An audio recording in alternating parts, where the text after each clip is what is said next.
Okay, everybody, I guess it's time for us to get on with this thing, seeing as I've been kind of putting it off now for about 8 hours. Well, I can't say that because it took me like 30 minutes to get up and get around, and then I had a show to watch, which took an hour, and then this and that, and okay, fine, I'm procrastinating. Okay, so what I'm basically going to be doing this time, I want to explain it first. I had a couple of people ask me to do this. They thought it would be a good idea to give my a list of like common misconceptions about the medieval period and that sort of thing, and I'm going to do that. But I can sometimes kind of have difficulty getting off on a topic of conversation without anything to actually set me off on it in the first place, if that made any sense. The point being, what I'm kind of getting at here is what I'm going to do is I'm going to read an article off the internet that's talking about the same thing, pointing out common misconceptions about the Middle Ages. But then what I'm going to do is I'm going to pause after each point is made and give my own opinion on the matter. And it may sometimes be contrary to what they're saying, or it may not, and we'll see. I've done a little bit of proofreading. I read the first like 2 or 3 points on the list, so I kind of know what I'm getting into.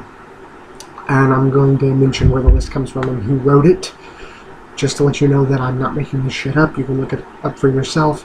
And, of course, to give credit where credit is due, this is their thing. So, without further ado, let's get started. Alright, so this is, well, basically it's from the J. Paul Getty Museum website. Misconceptions about the Middle Ages debunked through art history. Brian C. Keene and Reagan Martin wrote it February 20th, 2015. So basically what they're talking about, they're using like paintings from that time period to kind of give an example. But I'm just going to read it off here. So it starts off with drunken brawling, awkward leggings, pre-modern band-aids, and other strange slices of medieval life. We got a kick out of this recent IO9 post-fact-checking 10 misconceptions about the Middle Ages. That kind of didn't make any sense, that sentence, but who cares? It's a link to something. I haven't clicked it, so I don't really know what it is or care. Drawing a particularly awesome something thread, ask historians. The post untangles popular myths about the Dark Ages, including that peasants were all the same, not, and that women never pursued a trade, fake. Both correct. As manuscripts curators spend our days studying the visual evidence of the Middle Ages and our nights watching fantasy shows, we'd like to offer yet more visual ammo to debunk 4 of our favorite myths. I wonder what fantasy show they might have been talking about. False. People had horrible table manners, throwing bones and scraps on the floor. Pretty much every fantasy medieval story has that scene in a rowdy inn where filthy travelers guzzle beer and gnaw the meat off giant bones. But in the Middle Ages, there were indeed rules for etiquette, some even pulled from the customs of ancient Rome.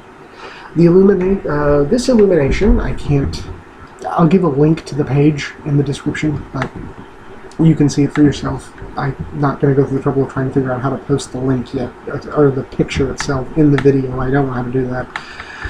Let's see. Travelers guzzle beer, blah, blah, blah. This illumination is based on Valerius Maximus' Concerning Morals and Customs, a compilation of stories about ancient Moors and heroes written in the 1st century A.D. You can see 2 sets of dining experiences with classist and moral undertones happening at once in this image. At the top right is the nobility dining over a white cloth of honor, their perfect posture bordering on stiff. At the front, by contrast, a boisterous bunch of peasants get wasted. So, yeah, in the Middle Ages there was a clear concept of table manners, at least among the rich, but while the nobles are inherently better behaved, according to this illustration, paid for by nobles anyway, the pleasure-loving peasants don't have it so bad.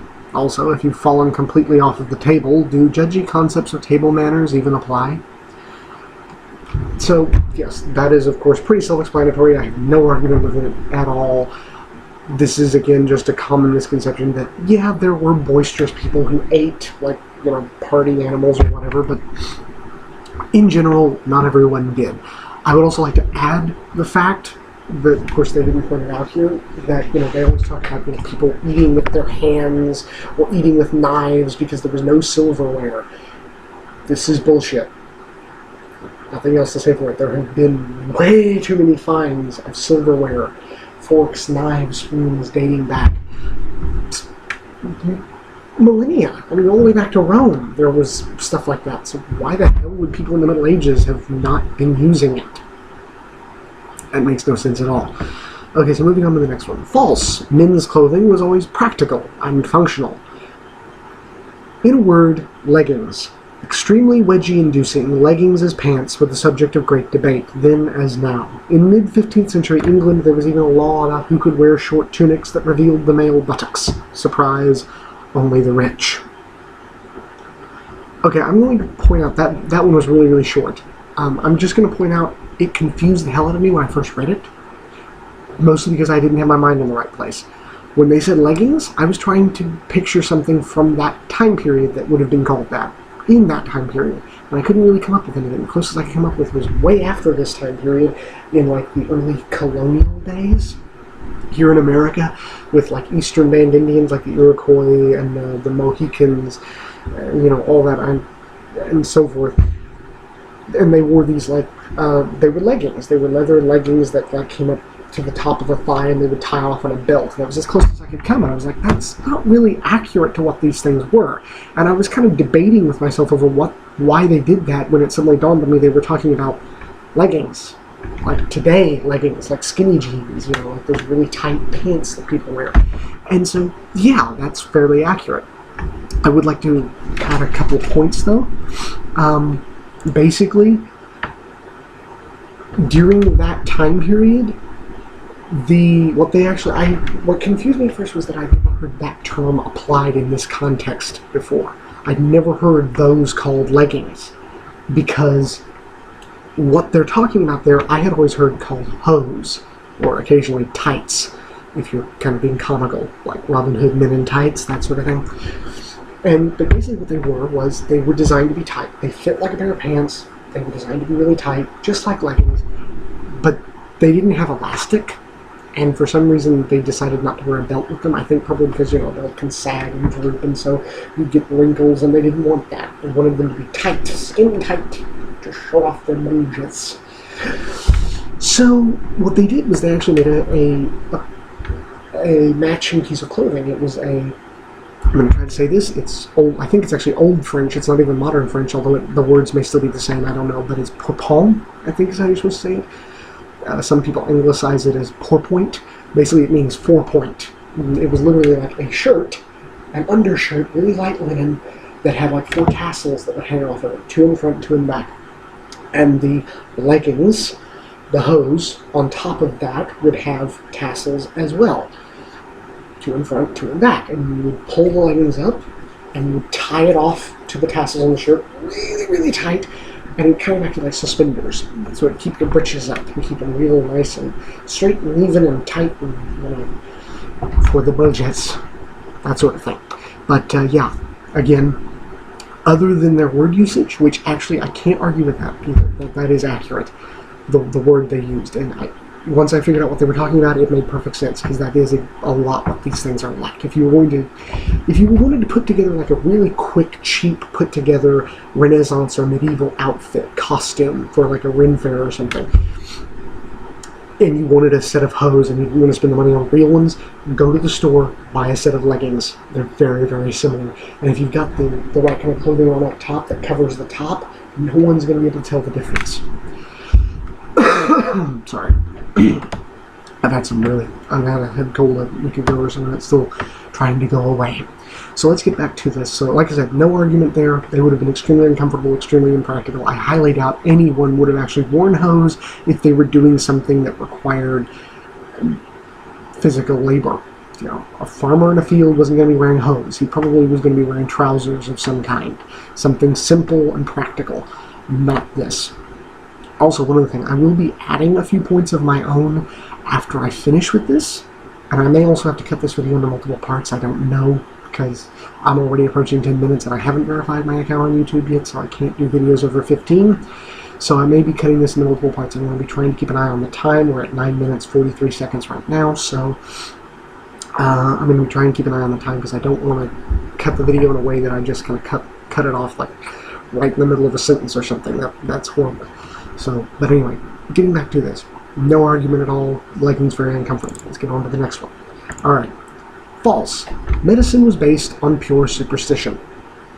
This is, I think, the last one that I actually kind of read a bit of, and I'm just going to read it first. Surgeons and doctors existed in the Middle Ages, and while some treatments were a bit scary by today's standards, bloodletting was a thing, they were quite logical. Then, as now, many medicines were drawn from plants. Saint Fiacre, shown here, was the patron saint of gardeners and disease sufferers, a handy combo. Fun fact, hemorrhoids were called the figs of Saint Fiacre. I hope I'm saying that right. In the story that inspired this illumination, the "Hey You" lady in the background, yeah, there's literally a lady running up, holding her skirts up with her hand up, going, "Hey You!" Anyway, the "Hey You" lady in the background is so amazed by Saint Fiacre's green thumb / healing powers that she accuses him of practicing witchcraft. But if healing and herbology sometimes seemed suspicious, healers like Saint Fiacre were also thought to be doing the work of God. Practical and logical home remedies like ointments and bandaging are also seen aplenty in pictures from the Middle Ages. In this illumination, depicting the miracle of Saint Jerome removing a thorn from a lion's paw, a frightened monk in the background rushes in with a gold bowl of ointment and a semi-sheer bandage. In the foreground, Saint Jerome casually and elegantly removes the splinter with a pair of gold tweezers.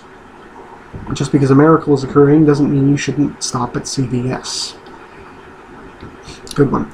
Also on the topic of science, I'm going to pause right there because this is kind of dropping off into something it's very short, but I'm just going to pause for a minute and get back to my commentary on this. We're getting really close to the stopping point on this part, but I just want to say thank you so much to these two for mentioning this in here. Personally, I think it should have been at the top of the list because this is one of the worst and most common misconceptions about the Middle Ages out there, is that everyone was stupid.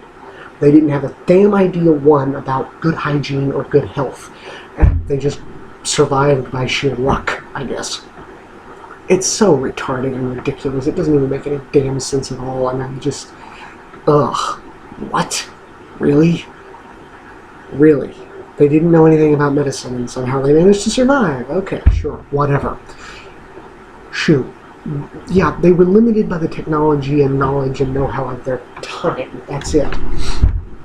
It doesn't mean they were stupid. They had works to draw on from ancient Rome and Greece, for fuck's sake, and these people practically invented medicine. So, yeah, just, no. And again, thank you to both of these two for, clearing that up. Now, real quick, before I have to stop this part, I'm just gonna say right here, also on the topic of science, in the Middle Ages, astrology was hugely important. People at all levels of society were concerned with their star charts, political leaders especially so. From breaking ground for new buildings to waging battle, astrological considerations were taken very seriously.